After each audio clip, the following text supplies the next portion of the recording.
Hello, everybody, and welcome to Full Throttle Business, the show where we interview entrepreneurs and leaders to uncover what it really takes to build a business operated at full throttle. My name is Kelly Peitz. I'm the owner here at Action Coach Central and Southeast Virginia. If this is your first time on the show, be sure to like and subscribe to get notifications when we drop new shows just like this one. Today, I have Joshua Waldron. He is part of several businesses. He's part owner of Angled Spade Technologies, and he's owner of REIF LLC, and he's my guest today. He's also a writer and speaker, so we're going to get a lot of different things in today's interview, so it ought to be exciting. Welcome, Joshua. Really appreciate taking time with us today. Yeah, thank you, Kelly. It's great to be on board and with you today. And podcasts are new to me, and I'm excited to do this. So Yeah, so give us a brief overview of your background. Tell us a little bit about your businesses. yeah, you bet. So I started out my career so I'm going to back up a little bit even further than that. So um, because this kind of frames up kind of my entire career. But when I Mhm. was 15 years old, I got in a severe car accident, which left me paralyzed permanently from the waist down. And the doctors said I would never walk again and the whole bit, right? So at 15, that was pretty devastating. But what happened pretty much immediately was I started to see like roommates and things like that at the hospital, the rehab center that I was in, that were far worse than me. So like I didn't have a lot of chance to um, wallow in my problems. But basically what I did is started a journey of saying, you know what, life is hard, and you can either choose to live in that situation. You choose your hard. You've probably heard that term before, but you could choose the heart of living your life in a wheelchair. Or you could choose the heart of trying to climb out of that and changing your life. And so I chose the latter. It took me 5 years, 2 hours a day physical therapy, 5 days a week for 5 years. Finally left that wheelchair behind. But what it did is it created this mindset. It really solidified neural pathways that that time of your life is where those are really developing. And I created this healthy, positive relationship with difficulty, with strategic or productive difficulty. And so when I was 18 years old, got out of high school, needed to understand what to do next. College, I dabbled in that, but um, and I wish I would have finished back then because it's a lot harder when you're older. But I kind of played around. But when I was trying to find a job, I was still in a wheelchair at the time, trying to find a job, and nobody would hire me. So I was like, well, entrepreneurial or entrepreneurism, is that a word? I don't think that's a word. Is probably where I should go. I should create the ability to give myself a job and give myself benefits, because back then, before any socialized medicine with Obamacare or any of that kind of stuff, any government help wasn't really available. So the only way for me to get healthcare for a someone that really needed healthcare at the time was to start my own job. So it was almost out of necessity that I started to work for myself. I went for years. In fact, I'll kind of jump forward. It wasn't until after I sold my first company and got recruited as a president of a public company. Um, that was my first job interview. I was 40 years old. So that was really an interesting experience sitting in my first job interview at 40. But so I've really been lucky.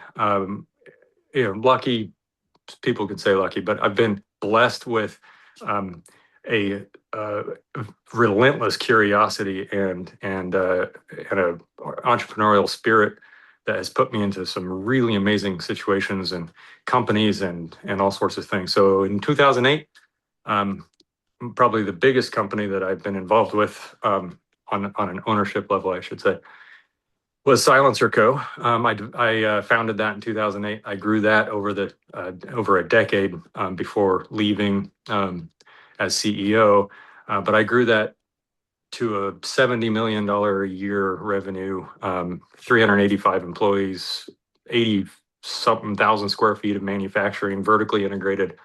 Um, and from with no education, no background in manufacturing, no background in business or anything. It's just sheer grit, and the school of hard knocks. And it has been, that experience was very significant, and it gave me so many options and um, so many incredible experiences that it's hard for me to believe what I've been able to experience. In fact, the two truths and a lie. I win that game all the time when we're breaking the ice in new groups, because people literally don't believe some of the things that have happened to me, and it's all because of that relentless curiosity, that entrepreneurial spirit, always saying yes to things. Never leaving that stone unturned, kind of a situation. So Yeah. So you went into business, like you said, out of necessity. And wow, talking about, when we think and grow rich, burning the boats where you have no fallback. You had no fallback. You had to succeed in some way, right? I did. And it's funny because I write about that in one of my first debut book is launching in September this year. It's called Hard is Fun, Productive Difficulty. It's kind of a working title right now, but that productive difficulty is what I'm talking about. Is it's that, like, um, leaning into challenges, choosing the challenges in your life. And there's a framework and a lot of psychology behind that. But one of the stories that I talk about in the book was actually removing the options, and making that final move from sitting in a wheelchair and learning, and only walking and leaving it behind, was very difficult, because quite frankly, being in a wheelchair for a lot of reasons is a lot easier, right? It's less painful. My walking, the way I walk with braces and things like that, is very painful, and over years it's just worn my body out. So during that time, though, when I was transitioning, it was very difficult for me to say, all right, I'm done with this. And so if I got to the point where I took my wheelchair apart in every conceivable piece and threw it all over the driveway. My dad gets home from work and was like, this is a $7,000 wheelchair. What are you doing? And I was like, I have to remove the option. Like, it Yeah. just can't be there. The fallback cannot be there, because I have to push myself forward. And I've never sat in a wheelchair other than, like, going from a surgery to my car. Um, but I've never sat in a wheelchair since then. From that point, I think I was 19, 20 years old at that time. It was right around the 4.5, 5 year mark from my accident. So again, I wrote about that because in business, it's kind of the same way. It's very easy to optimize yourself into best practices, which is one of the terms that I loathe. I cannot stand that term, because best practices to me is what everybody else is doing, and it's playing it safe, right? It's been optimized. All of the challenges and all of the ways to learn and grow have been optimized away from best practices. So to me, best practices is bullcrap. Right practices is what I like to push. So finding those right things to do is a lot more important. Yeah, absolutely. And you're right about, I mean, I work and I talk with a lot of business owners. I was a master licensee for the franchise, and the a lot of times those businesses that fail, it's because they have a fallback, because they maybe got funding to the point where they could pay themselves while they're trying to build their business, and so they weren't hungry. They Right. weren't hungry to go out and get it and to choose the hard, right? And then when that funding runs out, they still don't have their business up and running the way it should to sustain itself, and they fail. So Yeah. so yeah, I mean, make no mistake, we live in a society right now where everything is optimized. And like, if you look at the most common hashtags or the most common searched things for social media, it's life hacks, it's workarounds, it's doing things the easy way. And it really has created this world of ease and people just are not um, designing intentionally a way to struggle and learn, because, like, let's break it down to the most simple term: a puzzle. If you just had a picture of a theme park or whatever it is, that's just a picture. But two or three pieces, it's still just a picture. It's not hard. When it's, 1,000-piece puzzle and it's very difficult, you're enjoying the journey. And when you get done, there's something to be proud of. And it's very much the same way in business as well. It's like, we can't just assume that business is easy. We can't assume that we can do the easy way or the workaround or any of that, because that's what everyone is trying to teach. What we can do though is say, I'm going to create a competitive edge because I'm just going to do what everyone else is avoiding. And that right there is just a baseline of success. Everything that you do on top of that is creating distance between your competitors. Yeah. So started out of necessity. When you look back at the journey from the beginning of, getting going with your first business and the second, what challenges did you face early on? Well, with SilencerCo, it was, man, talk about challenge. I started SilencerCo in 2008. If you remember that time, it was probably the worst economic time since the Great Depression. Banks were scared. People were not lending. People were not investing. Everybody was holding on to everything that they had because it was bad. And people were like, "Man, you really want to start a company right now?" And I'm like, "Oh, yeah, I do, because I have this great idea," right? Like that entrepreneurial spirit sometimes blinds us, thankfully, from some of those challenges. So, finding the funding when I started SilencerCo was very hard. I was taking hard money loans at 22% because I had to. I mortgaged my house, and thankfully, I was a artist, musician before I started SilencerCo, and had some level of success that I was able to have equity in my home. Thank goodness, because I wouldn't have been able to survive. I went 2.5 years at SilencerCo without taking a salary at all, not a single draw, not a single bit of income.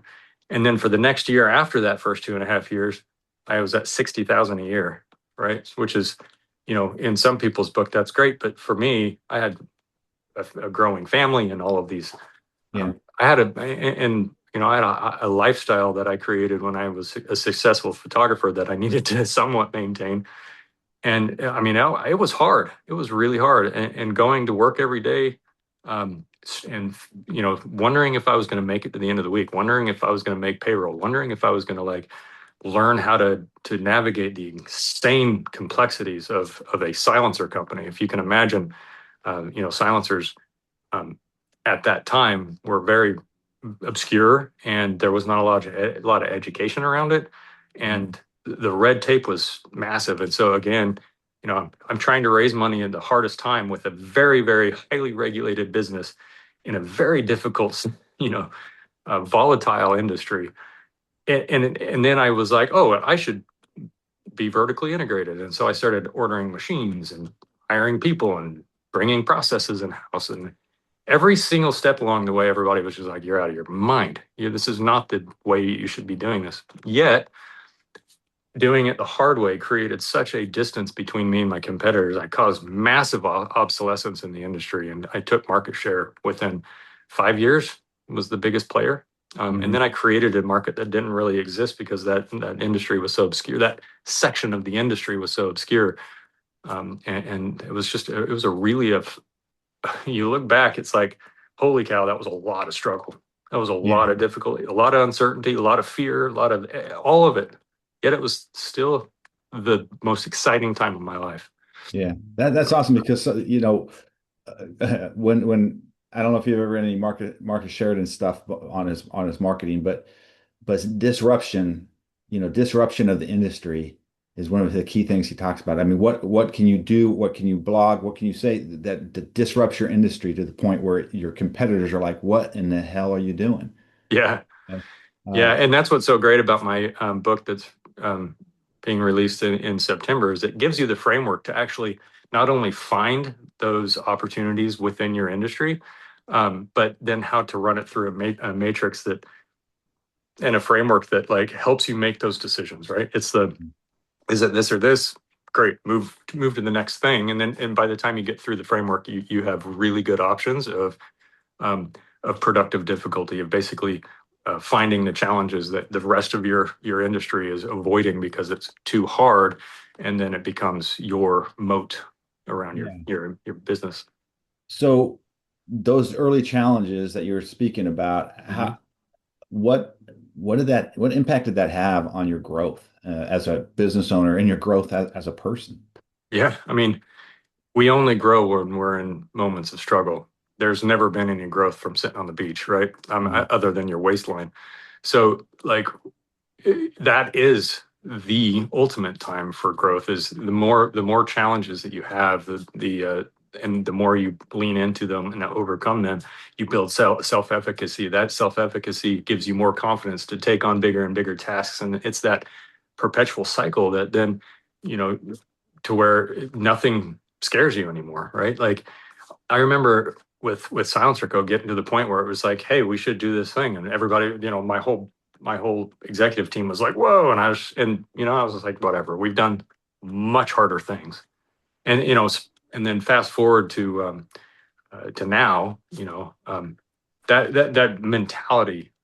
Everything that I do is based on that, like that idea of, well, we could do the easy way or we could do it the hard way. I don't want pointless suffering. There's also a framework that helps you avoid that, but there is a lot of growth that happens during that moment of struggle, Yeah. and finding that moment of struggle is important. Like, for example, one of the things that every company should do is run a scientific method model, right? The scientific method is, you have a hypothesis, you run an experiment, you fail, you learn from your failures, you do a new hypothesis, and you run more experimentation. Why don't we do that in business? That is the most important thing in business, because it teaches you to fail. It teaches you to fail forward, to rebound, to understand, grow, and iterate and do it again. And every time that you do that cycle, your self-efficacy, confidence, knowledge, skills, everything continues to grow with you. So that, you know, if we can all just learn that failure is not failure, it's just an experiment on a hypothesis that didn't work. That is a very different mindset, and that's a mindset for growth.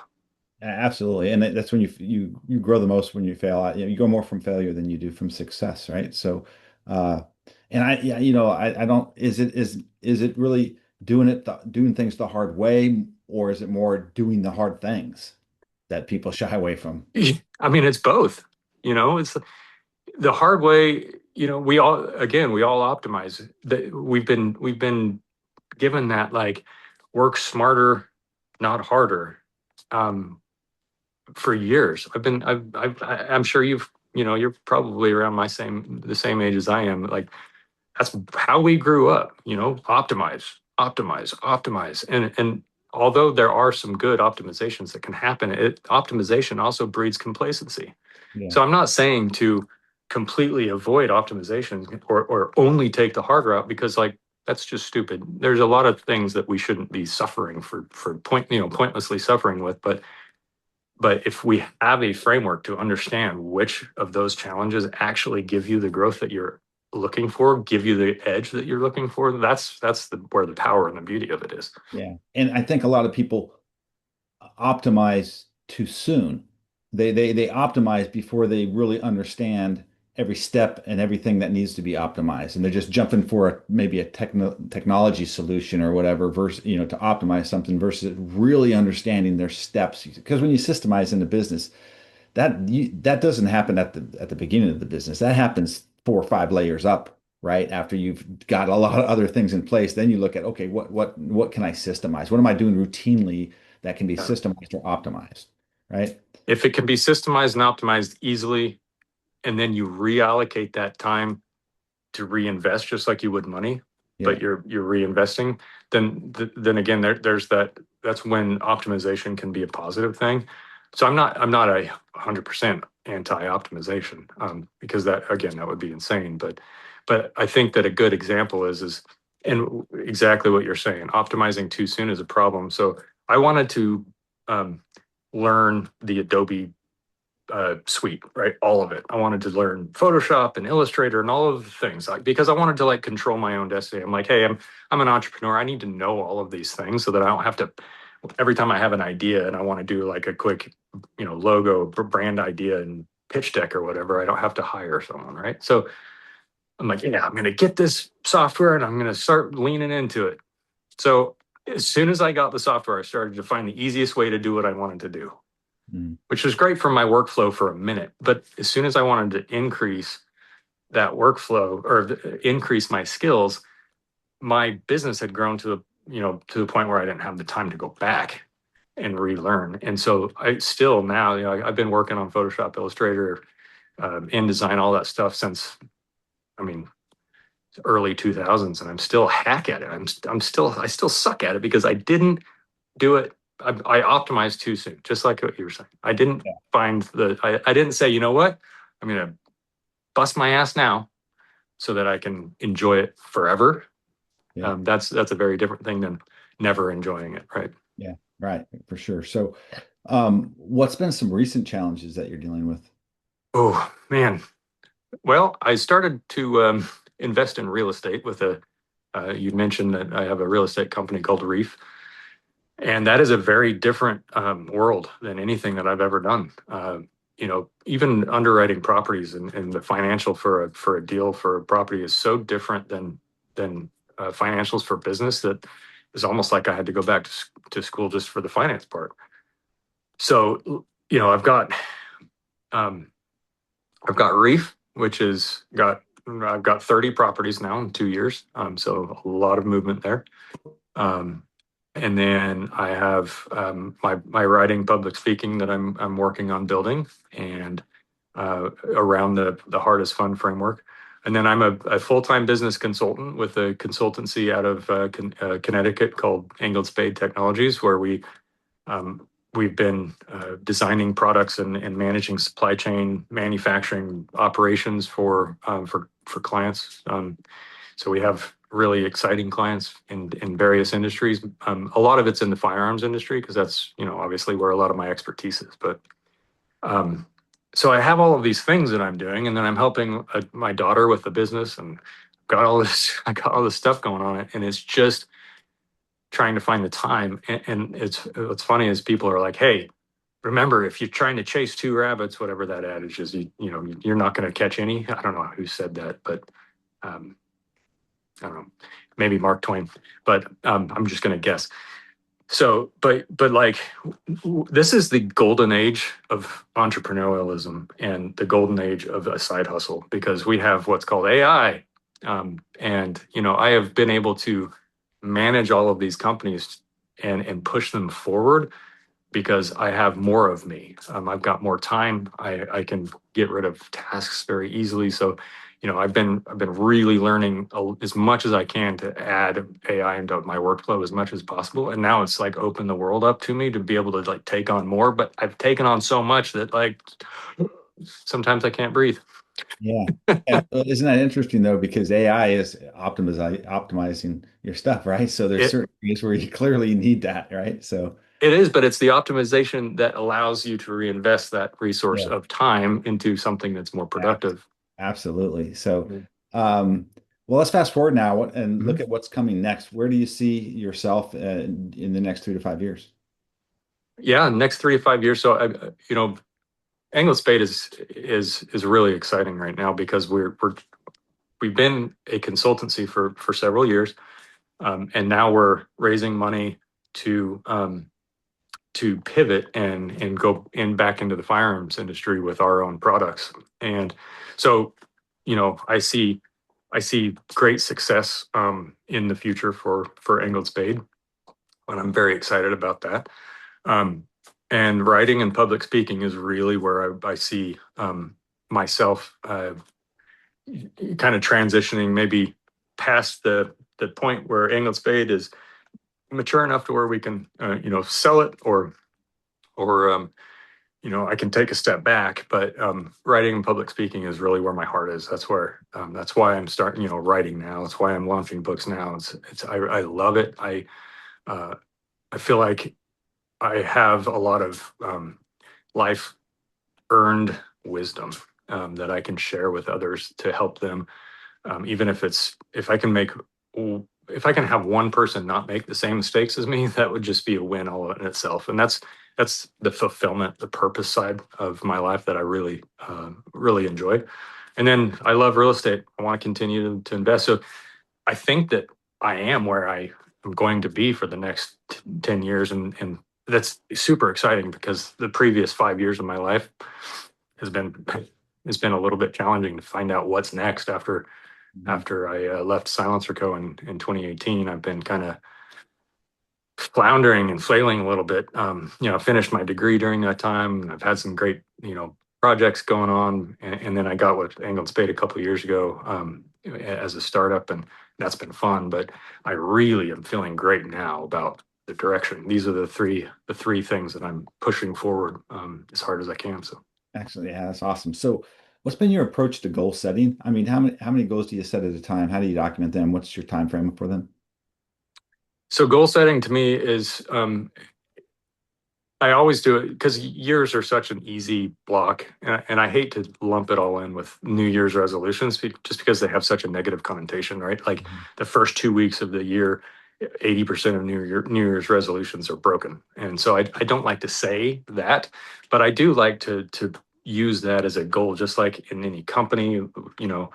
This is your fiscal year. This is this, or your calendar year. This is what are we going to do this year? So I think it's a natural block of time that makes it very critical and important. So I set as many goals as I can based on the objectives that I have in my life for that time. And it's not just a goal about tracking activity. It's intentionally designed to push myself from milestone to milestone. Mhm. And so Um, usually during January, I'm filling up. I use an app called Strides.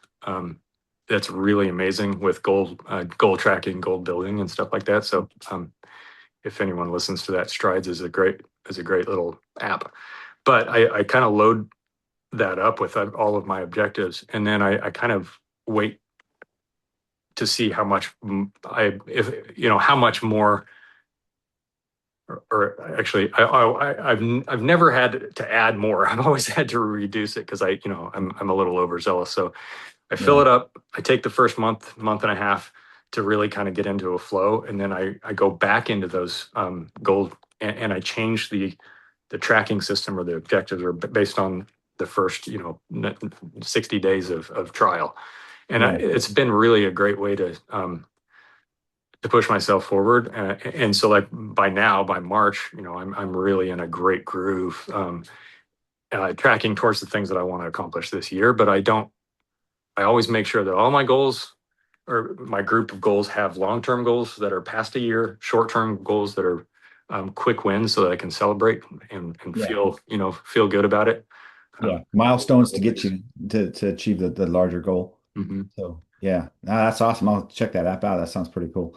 Um, well, we covered a lot of ground today, and you have an amazing story, and I think you Thank know you. um, writers and especially public speakers, you have to have that story. You got to have that amazing story, that story of overcoming the worst stuff. Which you've with being paralyzed at 15 and overcoming that, and then the business. I mean, you've got that story to tell that can just be so uh, motivational for people. Because you said like when you're in the hospital, you're looking at all people that worse than you. So many people are poor me, poor me, poor me. Well, shit, there's a lot worse people out there than you. And sometimes you just got to hear that, and see how you can overcome that. So that's pretty amazing. Um, so as we begin to wrap up, I got a few rapid fire questions, just top of the head answers for each. Okay. Okay. All right. So first question, what's the key to success for you? Mm. Um, Relentless curiosity. What's one piece of advice you would give other business owners?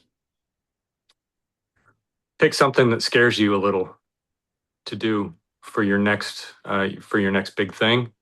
Not not something that scares you a lot, but finding the balance, finding something that scares you to get your ass out of your comfort zone so that you can start to develop that self-efficacy that will then get you to be fearless. Yeah. Yeah. Yeah. The Brad Sugars always says, he's founder of Action Coach, is if your dreams and goals don't scare you some, then they're not big enough. Love it. Yeah. So what's one book that's influenced your thinking? Ooh, um, man, there's so many. That's the hardest thing.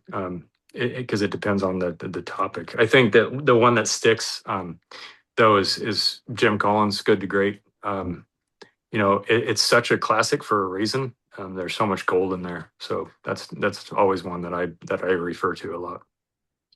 All right, so you have your feet in several projects, several businesses, you're writing and you're speaking. So if you had to choose one area that you could immediately improve tomorrow, what would it be? Improve, like in myself or in my business, or Your business and in your endeavors, I guess, that you're oh, in doing. my endeavors. Systems. I'm feeling like I've spent so much time on AI that I've let some of my other systems, like my tech stack, kind of not be as good as it needs to be. So I need to put some emphasis on that CRM kind of stuff, Yeah. that goal or project management. That some of those pieces of software that I've really needed to add that I haven't yet. So. Okay. So before we get into the last question of the day, how can others learn more about you and how can they get in contact? Absolutely. My name, JoshuaWaldron.com, is the best way to learn everything. It has information about my books coming up. It has a blog that I post to regularly. It has all my social feeds. It has my history, all of the jobs that I've had in the past, the things that I'm working on now. And it even shows some of my music and photography from old times. So, Cool. yeah. All right. So last question of the day. Okay. What inspires you most these days? When I see people in their late teens, early 20s that have drive and passion and curiosity, and they're not stuck on their phone, that inspires me. That makes me believe that our world has a future. So Yeah, absolutely. Those are great. That's great closing words. Joshua, thanks so much for taking time with us today. I've really enjoyed our talk. likewise, and I appreciate you having me on. This is great. Well, that wraps up this episode of Full Throttle Business. So if you're a business owner who wants to grow your company, increase your profits, and get your time back, visit the link in the description. Schedule your free strategy session today.